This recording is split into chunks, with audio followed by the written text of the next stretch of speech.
Here I am, climbing up, feeling great, getting love. Here I go, risk it all, be worth it now, and that's for sure. Watch me as I rock a team, flying high. Alright, episode 22 of Fight Talk Down Under is brought to you by CMBT. Go to cmbt.com.au for all of your protein powder, protein bars, pre-workout, all that good stuff. Free shipping on any orders over $150. We're also brought to you by Nutcare. And Nutcare's flagship offering is Bare Nuts Hair Removal Cream, which is specifically designed by men for men for sensitive skin areas after years of research and development by specialists. So it's obviously designed for sensitive areas such as your nuts. So go to nutcare.com.au, use the promo code FIGHTNEWS for 10% off at the checkout. That's nutcare.com.au, promo code FIGHTNEWS. Now, it's welcome everyone. It's been a tough couple of weeks for Fight Talk Down Under, but we're back, and obviously a lot's happened in the last 2 weeks. I've moved house, so we've got a new headquarters here. But almost as exciting as that is my co-host Justin Van Heerden was victorious against Muhammad Alavi by a second round rear naked choke on the weekend. So how are you going? Yeah, good. I mean, not quite as exciting as moving house, doing all that sort of process, but we'll take it.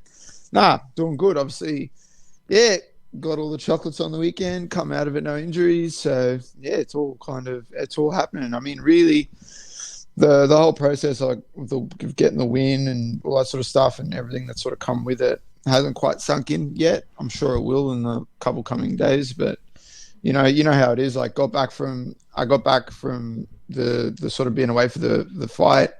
You straight back to reality, straight back to dad life and that sort of stuff. So, when I came back through the door, I'm like, that all goes out the window. I'm not the number one featherweight in Australia. My daughter doesn't give a shit about that. I'm just dad. Absolutely, they don't care that you just punched the piss out of the most avoided featherweight in Australia. So, and look, we're here to recap Eternal 67. So we may as well start with the co-main event, right? While we're talking, obviously you had a huge win. And now you're, obviously a much vaunted grappler, brown belt in jiu-jitsu, known for your sort of wrestling background and things like that. But here you are doing kickboxer things, putting down, a dangerous striker like Muhammad Alavi in the first round. So, tell us about that feeling and, what, sort of, I guess, catching everyone by surprise, proving a lot of people wrong. Yeah, well, obviously I said it in the lead up, if you look at my fights, this year so far, I've improved from fight to fight, and obviously I said that I'm not just improving, I'm improving across the board, and that I have these tools and abilities and skills that people aren't gonna that they might not even think or I have or respect me in that area. But yeah, I've been saying it all the way in the lead up, I'm a complete mixed martial artist, and I think I kind of showed that earlier in the year when I fought Josh Riley. I showed a bit more of that when I fought Alan, and then obviously on the weekend I got to showcase a bit more of that. It's a fine line between getting in there and being able to perform and showcase your skills, and then while taking your opponent's strengths and what they want to do away from them, and then not giving them the opportunity to sort of capitalize. Like I said in the lead up, I can get into the pocket, stand in the pocket with Alavi and just throw leather for however long and just do that for my ego if I want to, but there's no point. That's his best opportunity to win. Why do I need to do that? I don't need to prove anything. But yeah, so that's kind of just what you saw there, man. That's just the work we do at Freestyle. That's just the work I do with my coach, Joe, just with the work I do with Volk. That's just, I got two really good coaches, and that's just kind of the hard work that we do and the caliber of training partners that I share the room with, and that all just come to fruition. But yeah, obviously at the start I had to kind of be wary of the explosiveness and the danger and the power that Alavi has. But after the first couple of minutes, I kind of made the reads that I needed to make. The fight IQ that I have is quite high, so I was able to sort of start making a few reads quite early on, and then once I started making a miss those first few times, started shifting across, using my footwork and my distance, I could tell I was starting to puzzle him a little bit, and he got a bit, a bit, I guess, overzealous with some of the stuff that he was doing. And I made the reads that he wasn't sort of being defensively aware when he was pressuring me and trying to go out because I just wasn't where he wanted me to be. And then, yeah, I was able to sort of hurt him early in the round and then drop him as the round went on. And when he shot for me, when he shot on me for a takedown, I was kind of like, oh, okay. So, yeah, that gave me that little confidence boost to go, okay, well, this guy's puzzled now. He's lost. He doesn't know what to do. Like he's starting to wrestle. But credit to him. He got some pretty slick takedowns. Obviously, the dude can wrestle. He's got that sort of Persian wrestling behind him, I guess. And he hit me with a couple slick little trips in that were quite nice. So credit to him. He did well in that area. But ultimately, I finished the first round. Knew that I'd kind of put him out of his comfort zone a little bit. Went into the corner. Joe told me, he's just like, you've got him freezing. He doesn't know what to do. He's going to come out this round and he's going to look to take you down straight away. And yeah, it's exactly what happened. He came out, threw a couple kicks, a couple hard shots to try and cash in on hopefully landing something. I got shut down his first takedown, and then he was sort of forced to stand with me again. I landed some more shots. Could tell that I was landing and hurting him. And then obviously he did well to chain together a couple takedown attempts and got me down again. But obviously then I was like, I heard Joe sort of say, this is your world now. Let's go. Let's do this. And grabbed the single leg, spun him against the cage. And when I pressed him against the cage, I spoke to him and I was like, it's my turn now. And then I started wrestling, took him down. And once I kind of nullified that last ditch attempt for him to be defensive and keep the fight from hitting the ground and me controlling him, and once I actually got him down and got that first couple seconds of control, Joe said, we got 2.5 minutes left to work. And I just kind of knew. I was like, well, yeah, that's all she wrote now. I knew that he was pretty well done there because I could feel how spent he was. And also 2.5 minutes with me on top of you, that's a long time. And it's a long time to try and survive and try and nullify what I'm trying to do. So, yeah, it just came together. I mean, I'm pretty happy with my performance. I still got to pick out some things that I could have done better. Obviously, he in the first clinch, he hit me with a knee, a pretty hard knee. That sucked a lot. Hit me straight in the solar plexus. And I was like, okay, come here for a sec. Just kind of had to sort of adjust a little bit. And then toward end of the first round, when he was kind of on top of me, but he was just holding on to me. His team was just telling him to hold on and kind of recover. I guess I could have showed more urgency there, just get to my feet. I wasn't in any danger, but still, I guess, had I not dropped him and the round was a bit closer, that little 30 seconds, 40 seconds of control time, that's enough to maybe edge around. So I can look at that and go, okay, maybe I need to show just a little bit more urgency, even if I don't feel like I'm in danger. So, there's still always things to pick out and work on. But overall, I'm very happy with my performance. I said at the start of the year, I wanted 3 fights, 3 wins, 3 finishes. I've done that. Beat the dude that no one wanted to fight, an undefeated guy, a dangerous guy. And, cemented myself as being one of, if not the best guy in the country. Absolutely, I think it's it's pretty much undisputed at the moment. Obviously, Jack Jenkins is sort of the the cloud that hangs over the division at the moment. No one really knows what's happening there, but I guess how did Alavi feel? He's sort of supposed to be. He's been telling anyone who'll listen that he's the best, the best featherweight in Australia. We know that he's supposed to be a physically strong guy. He also cuts a lot of weight. So, how did he feel in there? How was his power? How was his strength? What was it like being in there with him? First couple minutes, he was very strong. Those first couple of clinch exchanges and that, I was like, okay, this dude's, I was feeling him out, and I was like, okay, this dude's pretty strong. But I knew that energy bar was just going to sap and just start going down and down and down, and then eventually it was going to be a lot less, of a hurdle to overcome to sort of take him down or sort of win those exchanges. But yeah, initially he was very strong. Dude's got a lot of power. He didn't, like I said, the only thing he landed cleanly was that first knee. But other than that, I made him I was defensively aware with my footwork and my distance. My hands were up. I kind of made him miss, and then the things that did sort of land on, but like the punches that he threw and stuff that landed on like on my gloves and on my defenses that I was putting there for him to deal with, I could feel the power. I could be like, okay, we got to be on point, because if this sneaks through and that lands, especially at the 4 ounce gloves, this dude can hurt me. Like he hits very hard. He's very explosive. Um, and like, so he pretty much in those areas of what I expected it to be like, it lived up to it. Like the dude's he's very explosive, and especially early on, like those first couple of minutes, the way he was moving and stuff like that, I could tell, okay, this dude's got some pop, he's got some power, he's very explosive. And even when we first walked in the cage, like we're standing across from each other, and I'm looking over, and this dude's like jumping up in the air, doing like full splits and shit, like while we're waiting to be announced and stuff. And I could tell, okay, this dude's like, he's explosive, he's athletic. And I was like, okay, cool. And then even like in the second round when he came out at the start, like the first thing he did was kind of blitz in, and he dipped down and threw the head kick, and he threw it up fast, very flexible, had some power to it. Obviously got my arm up, got my guard up, and I was defensively aware, but I could feel the power through that. And I was like, okay, if I'm not aware and he throws that and it lands, like I'm going to sleep. So yeah, obviously in those areas it was kind of, there wasn't any surprises. He kind of lived up to the hype, I'd say.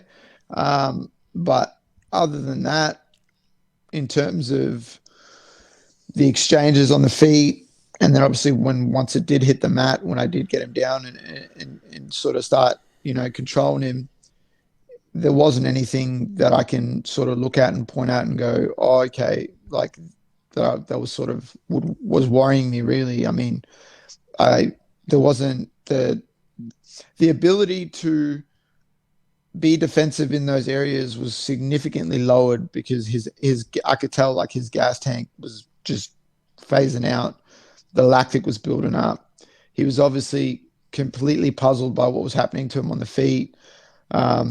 When I did take him down too, he was holding on to me, so his head kind of slipped under me, and I landed on his head with all my weight. Like my hip bones smashed him in the face when he hit the deck.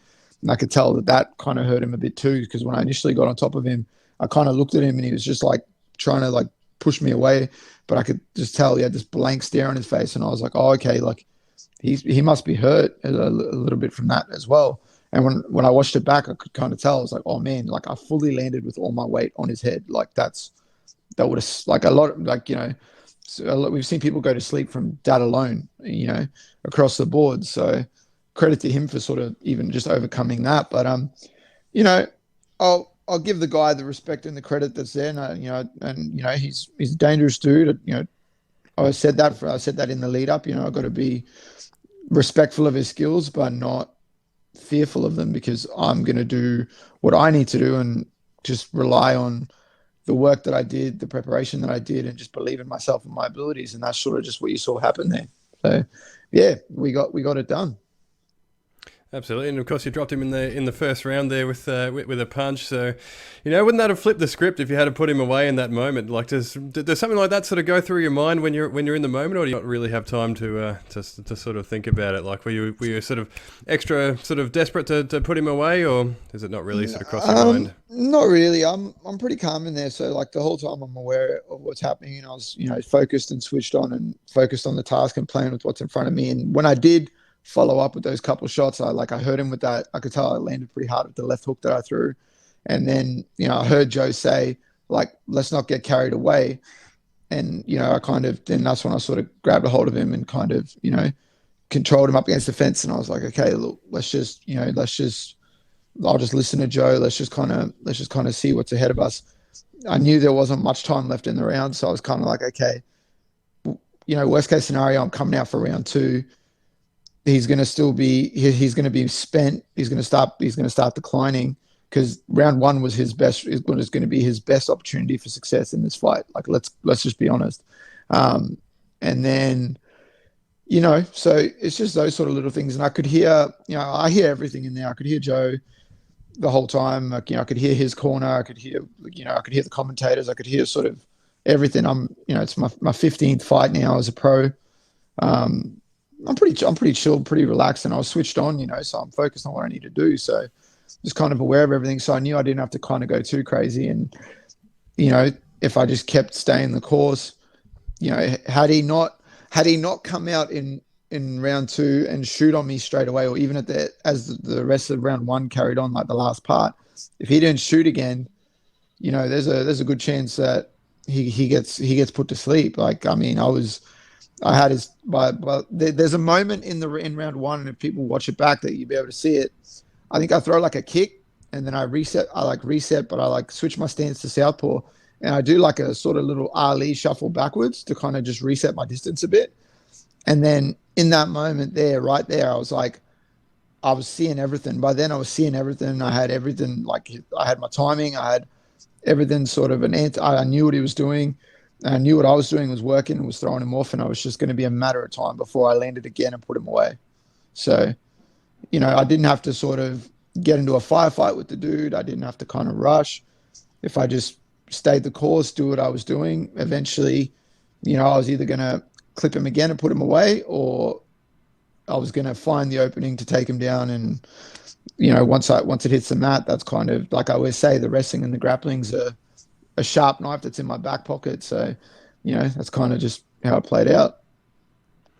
Absolutely, and yeah, like it's been a fascinating progression for you. Like you've had 3 fights this year, like you say, 3 fights, 3 finishes, in quite a short space of time. Really, like you don't often see 5 fighters months. sort of stringing together, 3 fights in 5 months like that against top quality opposition as well. So, like I guess in the from an outsider looking in, in that Josh Riley fight, you sort of lost your way a little bit in the second round there with the striking, and Josh was able to sort of land on you, and then a couple of months later you're in there against Alan Philpott, who's obviously a dangerous striker, and you managed to sort of shut him down, frustrate him, and suddenly you're in there against Muhammad Alavi another couple of months later, and you're landing punches and you're dropping him, and you're actually sort of winning the exchanges. Like it's a fascinating progression in a short space of time. Like, is this are these new skills that you're sort of learning at Freestyle MMA, or do you feel like this is just like the whole sort of striking aspect is just starting to click for you?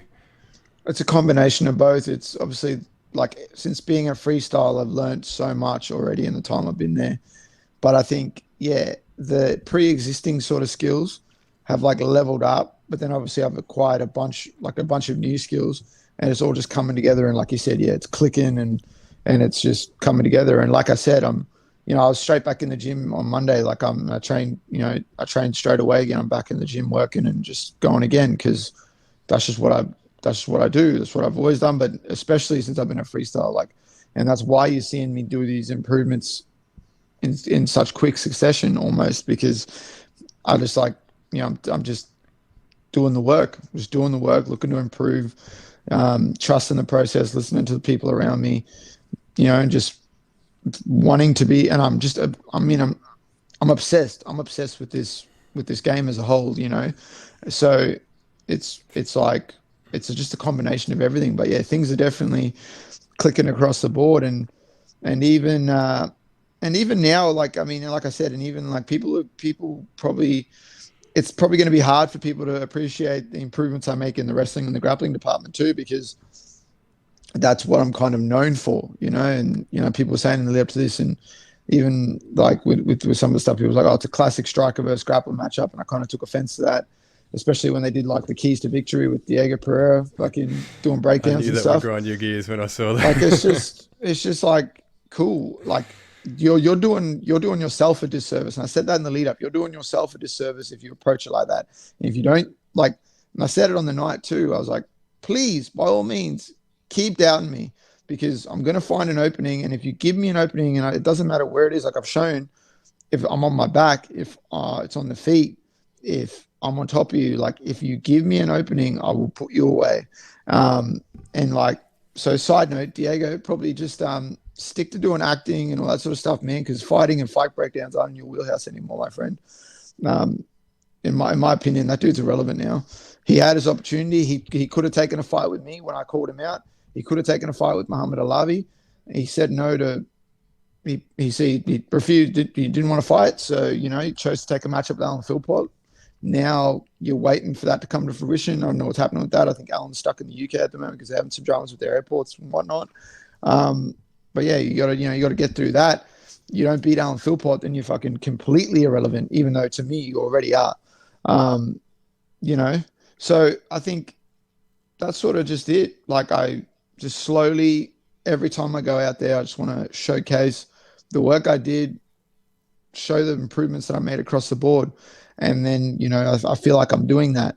And obviously, like in this fight, I was outstriking Alavi. I was hurting him.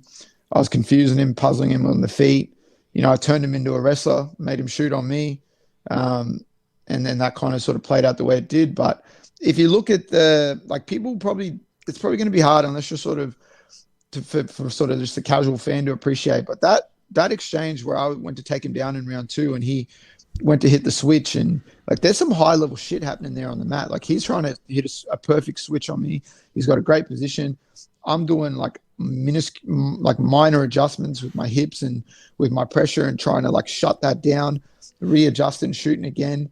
And then you fast forward to where I'm actually got him flattened out. I'm got his back and I'm looking for the choke. A bunch of people ask me, they're like, "Oh, well, your top hand, why didn't you put that behind his head?"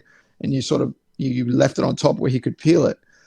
Because what happens is, and this is something that I sort of was playing with in camp, when the hand is just sitting at the top of the head like this and it's easy to reach, when people are stuck in a choke, they peel that top hand because that's defensively it's what you're taught in jiu-jitsu. You peel the top hand, and when they do it, they peel that hand off. They kind of relax a little bit because they go, "Okay, I got that. I got that hand. I'm good." And that's exactly what he did. He peeled that hand. I felt him kind of go, "Oh," and just like relax that little bit.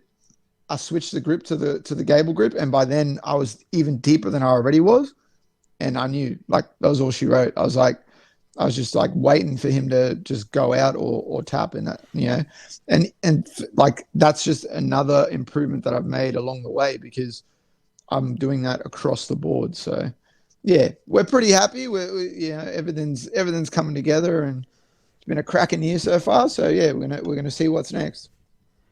Well, actually, I was going to ask you about that. You sort of alluded to before. The plan for this year was 3 fights, 3 wins, 3 finishes. You've achieved that, and it's only July. Are you planning on sort of spending a bit of time in the gym, or do you want to keep the train rolling? Just keep reeling off fights this year. What's what are your thoughts? I mean, there's a few things I guess that I gotta like sit down with Joe and that work out what the go is. But I know Eternal's doing their 10-year anniversary double header card in September, Friday, Saturday night. And if I'm not mistaken, on one of those nights, I believe Martinez is fighting Aguilera for the lightweight title. So I guess ideally that would be a cool weekend to fight for a featherweight title. Whether that's against Jack or a vacant belt or whatever it is. There's obviously a few factors that have to sort of play out and stuff like that. And obviously there's still there's I think one or two shows, definitely an August show in Perth that's still got to sort of play out. So there's a few factors, but I'll kind of work that out with Joe and Alex and kind of see what the plan is. But I mean, ideally it'd be, if it all comes together, it'd be perfect to sort of fight in September on that 10-year anniversary card and finish the year off hopefully with 4 wins, 4 finishes, a nice shiny belt, nice shiny belt, and then it puts me in a really, really good spot and makes 2022 an absolutely massive year for me. Absolutely, it does, yeah. And then, we know that that Eternal title can sort of can open doors. So, it would be interesting to see where the rest of the year plays out. But obviously, there was another Eternal title on the line in the main event. It was Caleb Rideout versus Kevin Gisay. I think Kevin Gisay was a pretty solid favourite going into that one, but Caleb Rideout was super impressive. Like I don't know, it ended up being a split decision win for Caleb, but I don't know. Watching it from where I sat, it looked a near shutout for me for Caleb. How did you view the main event? Look, obviously, I going into it, I'm a big fan of. I don't really know. I didn't really until after the fights when I sat down and had a couple of beers with him. Like I've never really even spoke to Caleb, and I've I never had any malice when they were coming into the fight, thinking like I don't like this dude. Like I've never really dealt with him, but yeah, super nice dude. Just quietly, super fucking nice. Probably one of the coolest dudes I've met so far. But obviously, yeah, I know Giuseppe, and I've sort of dealt with him a bit here and there, and obviously trains at City Kickboxing. There's a bit of a affiliation there and stuff like that. So, yeah, I was kind of in a spot where I wanted to see Kevin go out there and go perform and do what he does. But watching it on the night, like I missed the first 2 rounds because I was out the back, doing sort of a few bits and pieces. But rounds 3, 4, and 5, what I saw, Kevin came on really strong in the third round. And when I watched back the fight as a whole, that's kind of what happened. First 2 rounds, Caleb was just doing his thing. Third round, Kevin came on a bit harder. And then 4 and 5, Caleb kept doing his thing. So in my opinion, I had it 4-1 to Caleb watching that fight. I'll give Kevin the third round.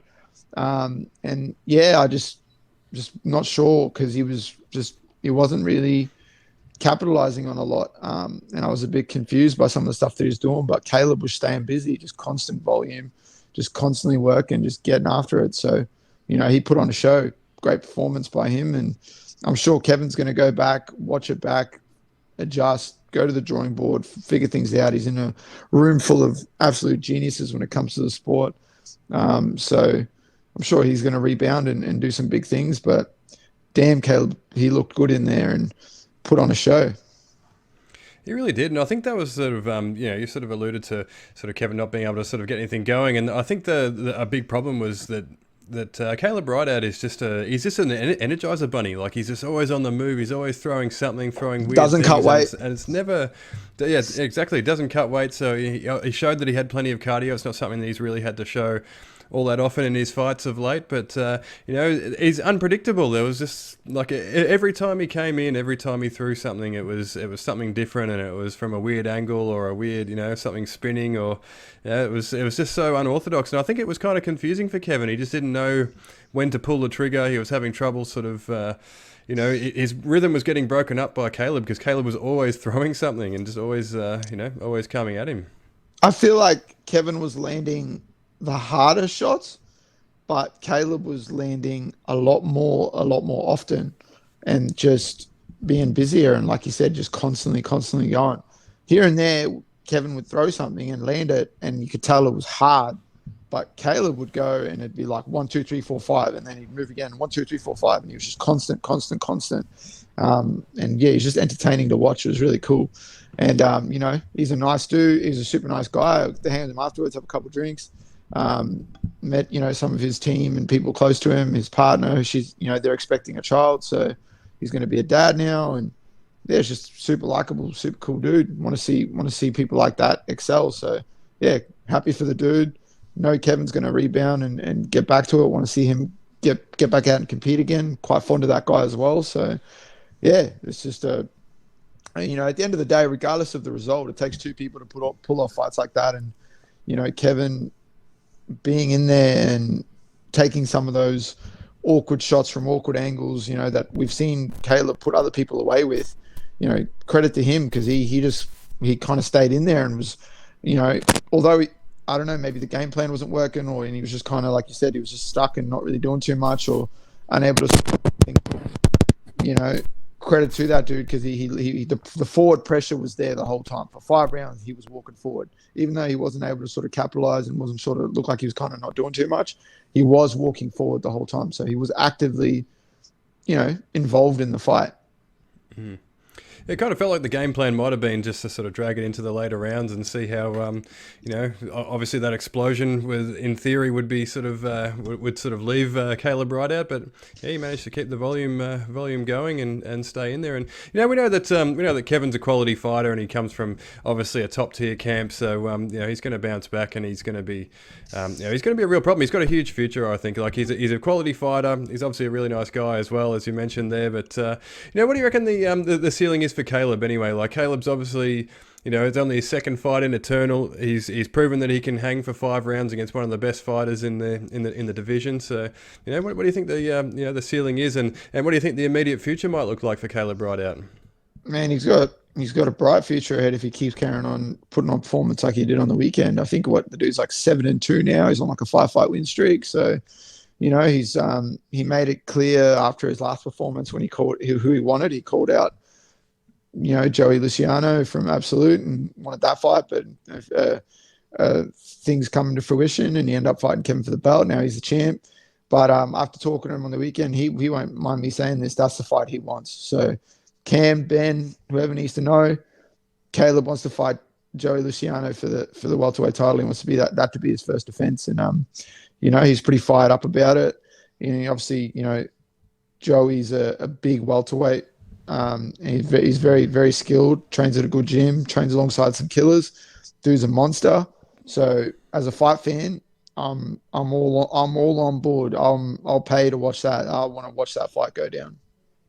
Absolutely, sign me up as well. That's a fantastic matchup, and that's a big call out too. Luciano, like you say, is a quality fighter and a big welterweight as well. So that's that's another big test for Caleb Rideout. But he's obviously full of confidence. He's just beaten Kevin Jusset, so sign me up for that matchup as well.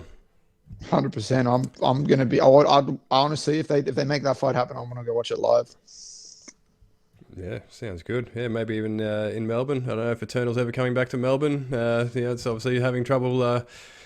Getting events, up and running down here. But obviously, Joey's a Melbourne boy, so who knows?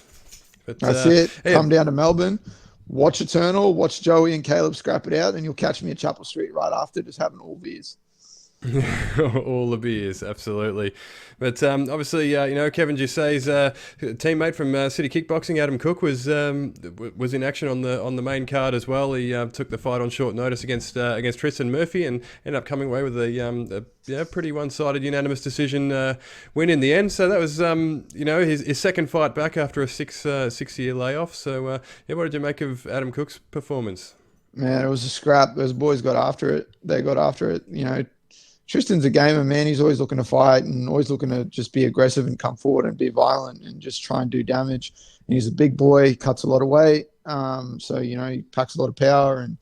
But damn, Adam Cook just kind of put it on him, man. I think he, from what I gathered, I think Tristan's ribs got broken or injured, and like at some point in the fight by some of the damage that Adam did. And the crazy part is, man, he put on that performance, even though he said himself afterwards he didn't really feel too good about it, wanted to showcase a bit more. He did it with a pretty much blown out knee. I think he blew out his knee pretty early on in the first round. But he's a tough boy. He's from Tassie, and I've seen that dude in some scraps from back in the day before he moved to City Kickboxing. Beat guys like David Butt, just in absolute wars, just scrapping it. So it was no surprise he could dig deep and do what he did. And another guy, super likable guy, just all about the martial arts lifestyle and just getting in there and performing and showcasing his skills. And that's exactly what he did. So yeah, good, good. He's in a good spot now. He's just had 2 fights back after a long layoff. Obviously he chose to stay in New Zealand while they were having their lockdowns and stuff like that. So for 2 years, another 2 extra 2 years, he missed out that he didn't need to. But these 2 fights that he's had back so far, he's just put on clinics and just showcased his abilities, and just he's a problem. He's going to be a problem for these lightweights to deal with. Absolutely, yeah, he looked good, and we know that sort of Tristan Murphy's a former champion and obviously a big test in Eternal. So he's taken that one on short notice and he's come through. So yeah, again, that's the way to announce yourself, to beat a veteran like Tristan Murphy. But there's one other on the card that I wanted to touch on there. It was Tom Nolan, who defeated Liam Stephen by ground and pound in round 1, and I just thought he looked fantastic. Like Liam Stephen's obviously a quality fighter as well. He's absolutely no mug, and Tom Nolan looked strong and looked explosive. So what did you make of that one? Yeah, I didn't get to see it on the night, but I watched the fights back, and damn, he looked good, man. He put on a fucking show, and like there were two, like that's some good matchmaking there. There's 2 dangerous guys with the ability to end the fight at any moment. But damn, Tom looked good, man, and he's a big dude for that weight class. He's tall, he's long, he's big. And, he's very, very, very, very skillful. The guy's got weapons in all aspects. He was throwing spinning back kicks, elbows, knees. He's got takedowns. He's just, he's dangerous, man. And that dude, when I was an amateur and when he was still an amateur, he was fighting at featherweight. I don't know how he ever made featherweight. I mean, you look at him now, like he's a bit younger then too, but like he's just He's a big boy, man. I don't know how that dude ever made featherweight, but he's going to be a problem for some of these lightweights, man. Yeah, I enjoyed that performance, and doing it in, like you said, he wasn't fighting a mug. So yeah, credit to him to get that first round stoppage. Absolutely, yeah, definitely announced himself on a big card as well. So yeah, well done to Tom Nolan. But while we're talking about the local scene, obviously Wollongong Moors went down up your neck of the woods on Friday night. So you got something. Real quick, before we talk about Wollongong Wars, which I'm obviously Look out, prepare stoked yourselves, about. people. I Before think I'm someone's stoked about to about. get sprayed. Yep.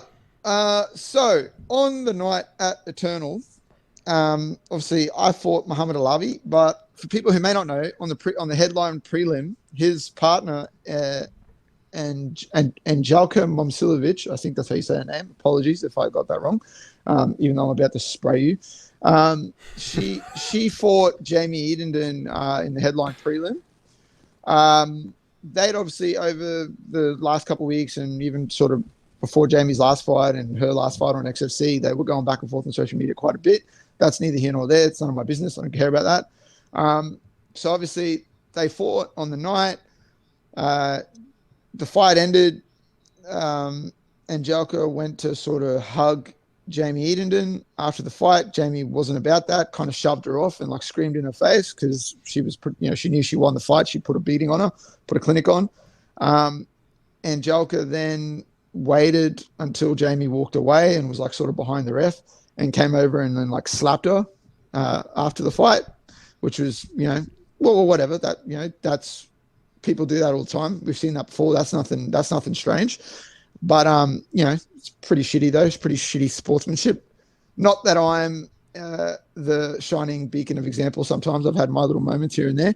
But yeah, what else happened that people might not know about is when she was leaving the cage, she walked past one of Jamie Edenden's teammates and threw a punch at them and actually hit another person accidentally in the process that was there just attending the fight. So that's pretty shitty and isn't a cool thing to do. And then got out the back and was carrying on with her sort of antics and carrying on and screaming.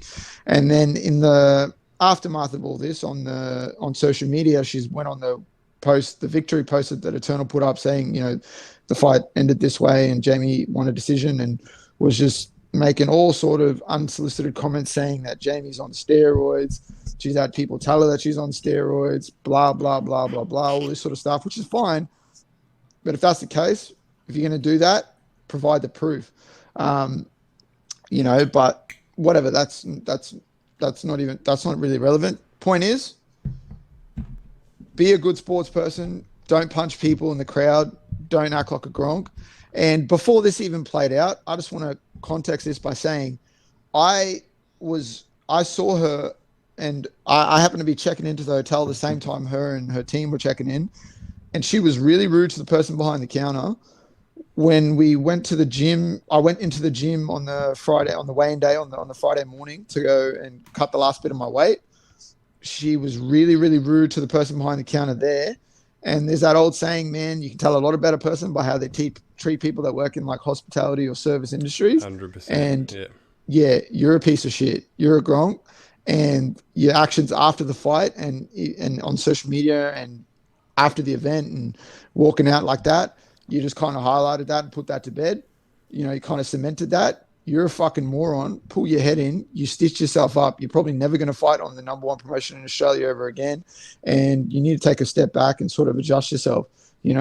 Like that's just ridiculous. Like, and I have no sympathy for her in any way, shape, or form. And it wouldn't matter who it was. If Alavi did the same thing, I wouldn't have any sympathy for him. I don't care if you across the board. I don't care if you're a guy, girl, they, them, whatever the fuck. You act like that. You treat people like that. You react like that after a fight. You're a fucking moron. So I just quickly wanted to get that in there and just point out that Angelica Momsilovic is an absolute fucking moron.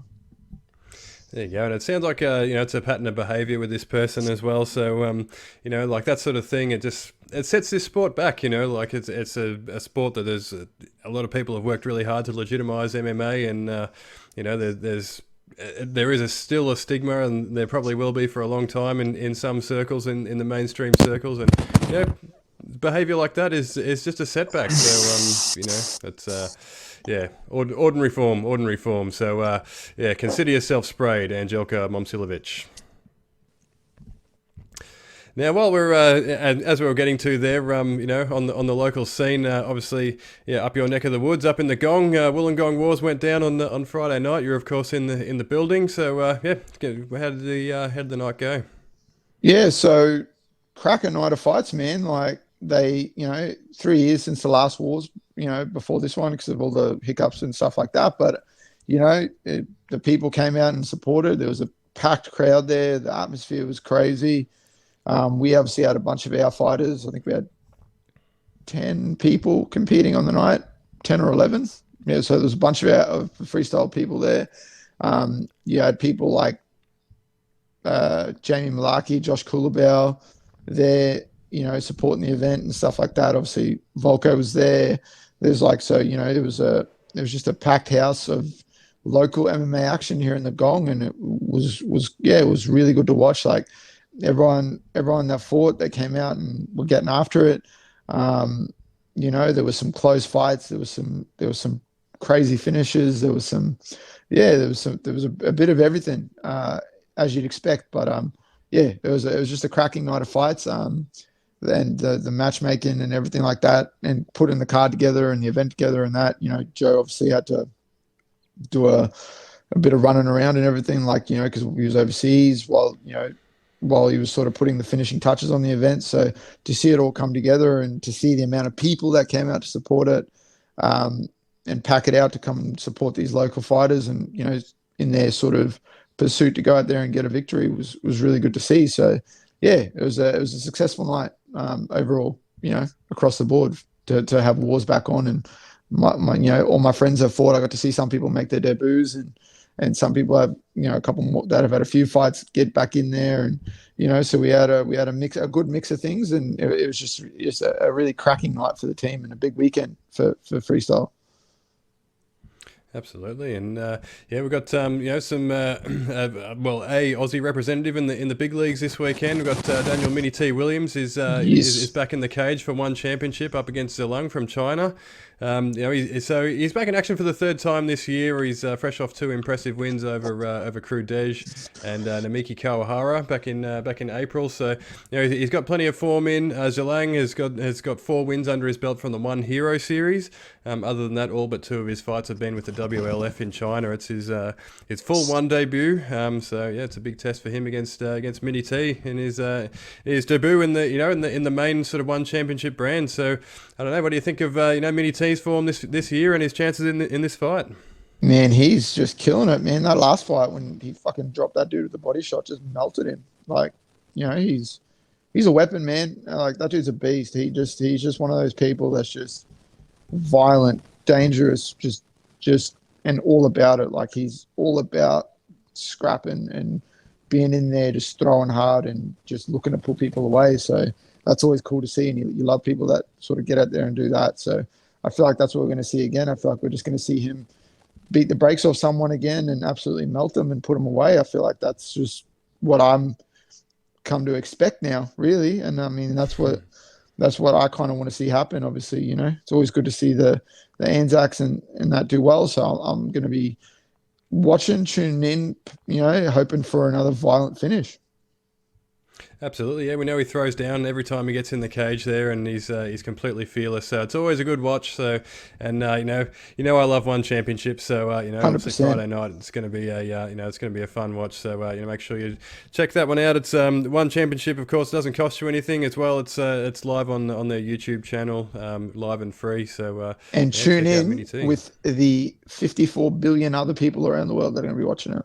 That's what we're going to do. I think they're up to about 54 billion now at last count. So, which is quite impressive numbers given there's, I think, around 7 billion people in the world. So, but that's the power of one championship. It's the biggest sporting property in the world. 100%. They've got all the eyes focused on them, and that's what we want to see. We want to see our fighters capitalize on that and beat the shit out of people. Absolutely. Do we ever?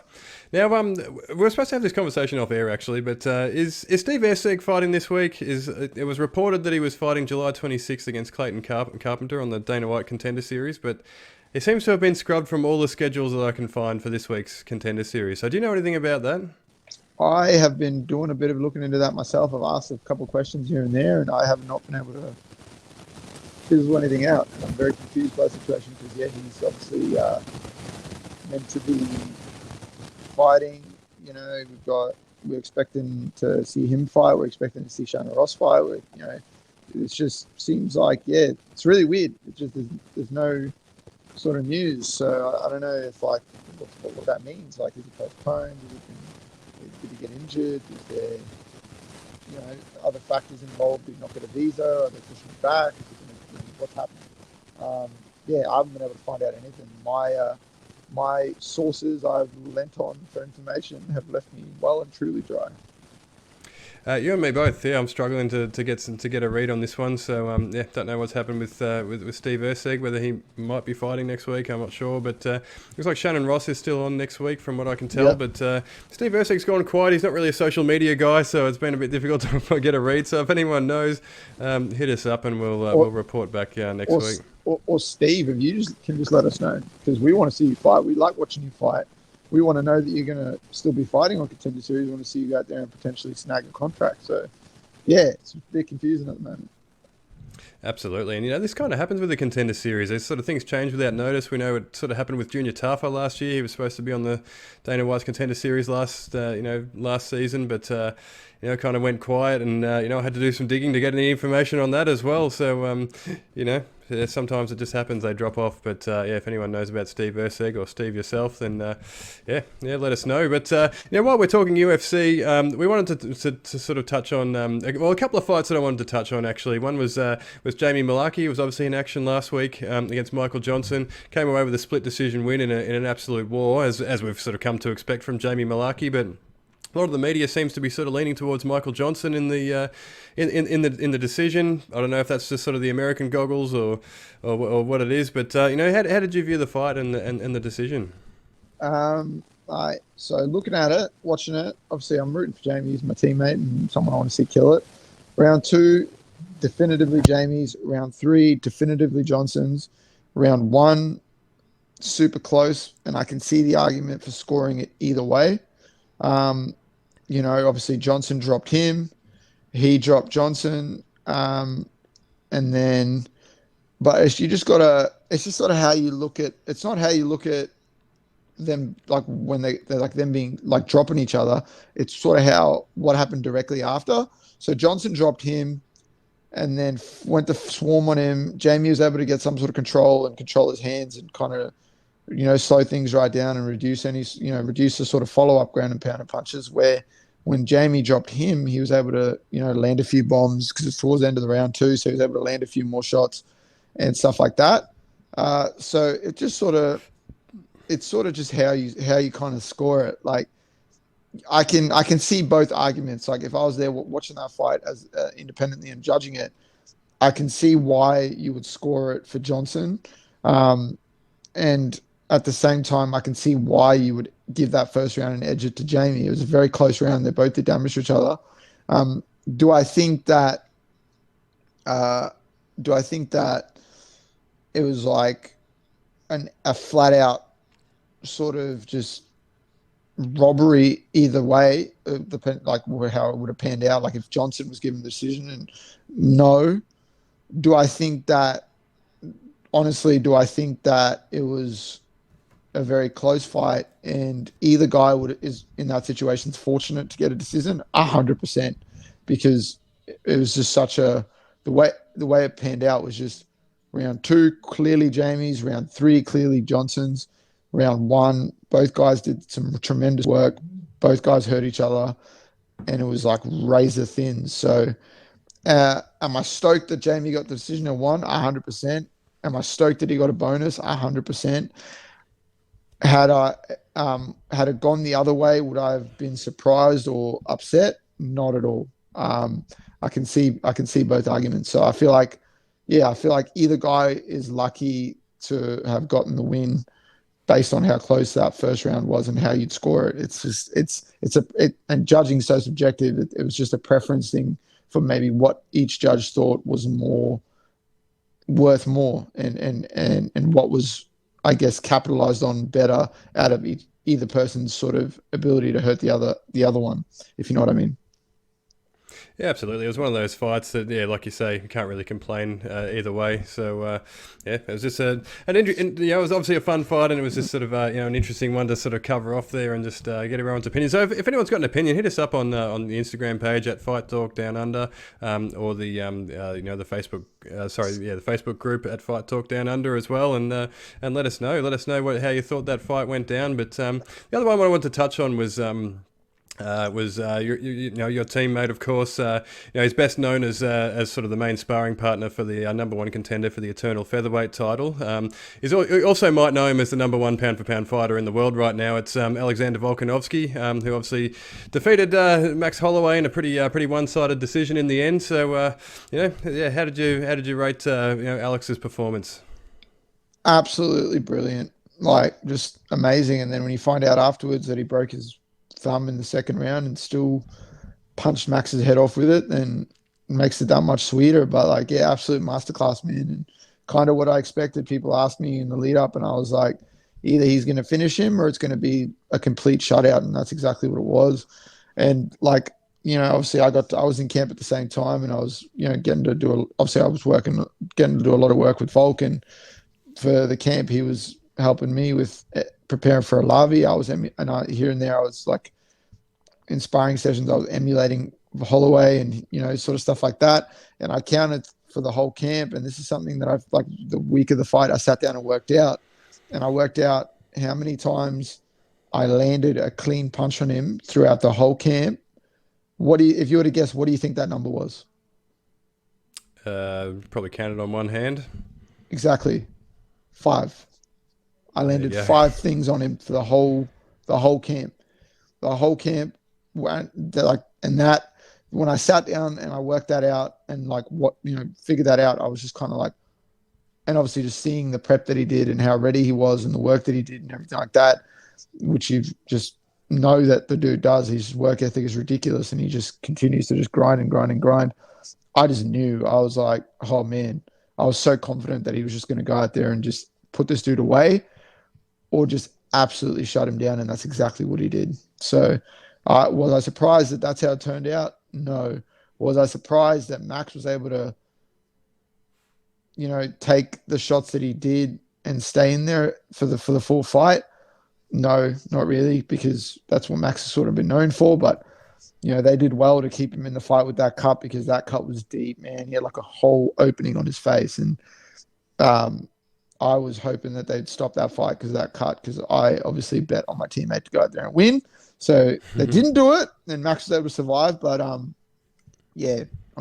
just got absolutely bashed, outclassed, put to bed. And Volk's the best mixed martial artist on planet Earth. And a bunch of people think that now, because he's obviously moved up to number 1 in the pound rankings. But, couldn't be happier for him. Obviously, I kind of said it when I fought even on the weekend. Like, I'm super thankful for all the time and stuff that he invests into me and to help and coach me and help me improve in that. But the same token, I'm just stoked to see sort of his journey play out, and kind of just continuing to do what he does, man. Like, the guy is just going from strength to strength and just being active, and I'm excited to see what's next.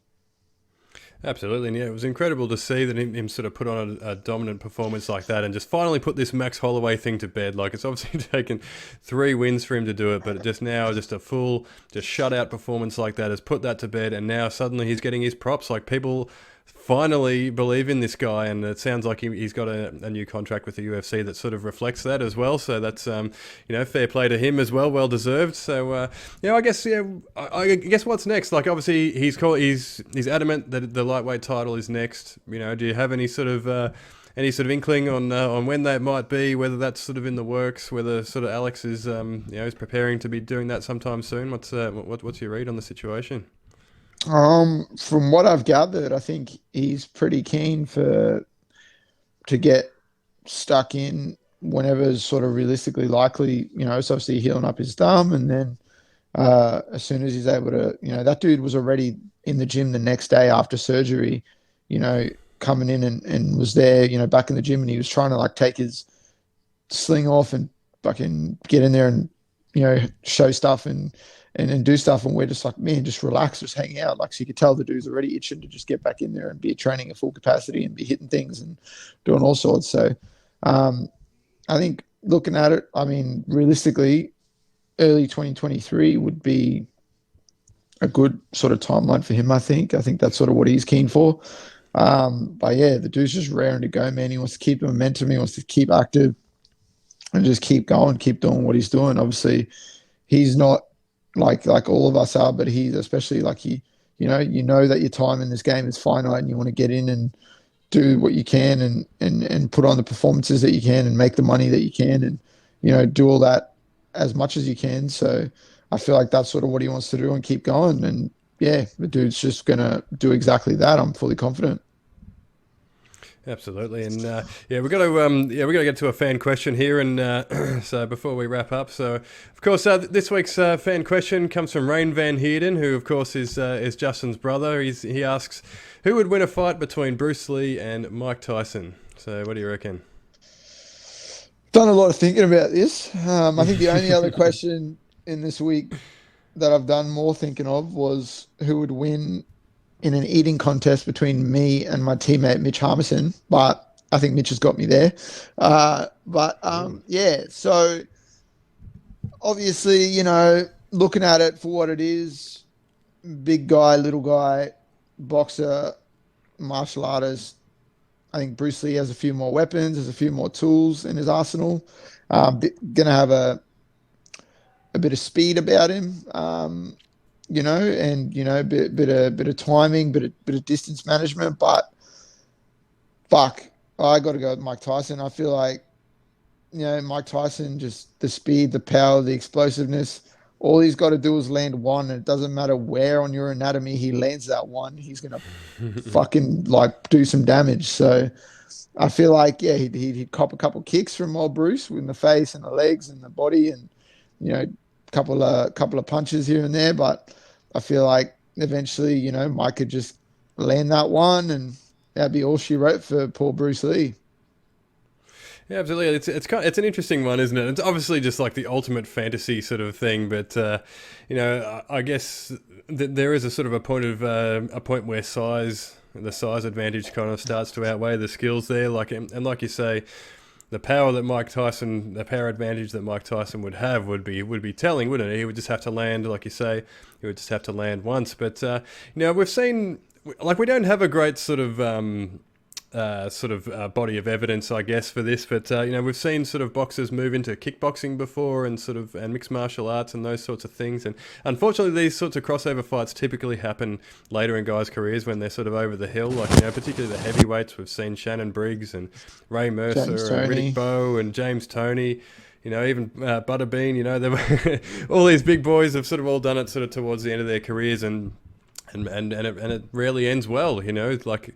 And the difference is, like, obviously it's a completely different range that they sort of fight at, and but the difference tends to be leg kicks. Like, they often sort of end with leg kicks and those sorts of things. It's just something that boxers aren't really trained to deal with, and it's something that can be kind of done from outside of punching range. So it is an interesting sort of debate where that's sort of the broader arsenal against the sort of size of Mike Tyson, and it would be interesting to see how it would play out, because could Bruce Lee sort of manage to stay elusive and sort of chop away at those legs? That's sort of the big difference maker in those fights. So Mike Tyson would have obviously a puncher's chance against anyone, but it's an interesting one, and maybe for the sake of the debate, maybe I'll go with Bruce Lee. No one will ever be able to settle the debate, but I feel like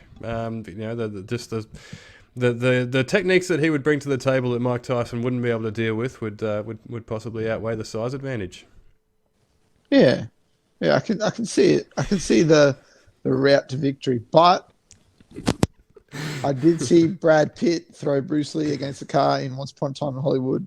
So if Brad Pitt can do that to Bruce Lee, then fuck, I'm confident Mike Tyson could do some shit. But like you said, we'll never know. It's one of those fantasy things. But, you know, if you ask me, if the question was, how would the Lockjaw go against Mike Tyson? I'm fucking Mike Tyson up. I am calf kicking him until he cannot stand on his leg. And then I am going to just, eventually, I'm going to get behind him. I'm going to get on that back. And then that's it. That's all she wrote. I hope. So is this a call out? You know, we know that when you call people out on this podcast, you normally end up fighting them. So is this a call out, Lockjaw? Fuck that. You can pay me enough money to fight Mike Tyson. There you go. Withdrawn. But if Mike Tyson wants to, you know, subscribe and give us a shout out on Hotboxing, you know, he can do that. You know, we would appreciate it. Absolutely, and he could also mention that in episode 23 we're going to be previewing UFC 277, which is going to feature Kai Kara France, Justin Tafa, Blood Diamond. We'll obviously recap Mini T Williams fights. We'll have a fan question and all the usual sort of good stuff. So yeah, until then, send us through your fan questions. The details will be below if you're watching on YouTube. If not, it's at Dan Me and MMA on Twitter or at Lockjaw MMA on Insta. As always, remember to follow and get involved in the conversation on the Instagram page. Is at Fight Talk Down Under, and like and subscribe YouTube, Spotify, Google Podcasts, Podbean, Fight News Australia, and of course iHeartRadio. So yeah, until then, Lockjaw, what have you got for us? Yeah, just want to, I guess, give a quick little shout out to our listeners and just be like, thanks for being patient for the last 2 weeks. It's been a weird couple of weeks, but we're back. Episode 22 in the books, and the momentum is just going to keep going. We're going to keep rolling forward. And, you know, let's go get a fucking belt. That's all I got to say. I gotta watch it. You never know what might stop you. Here I am.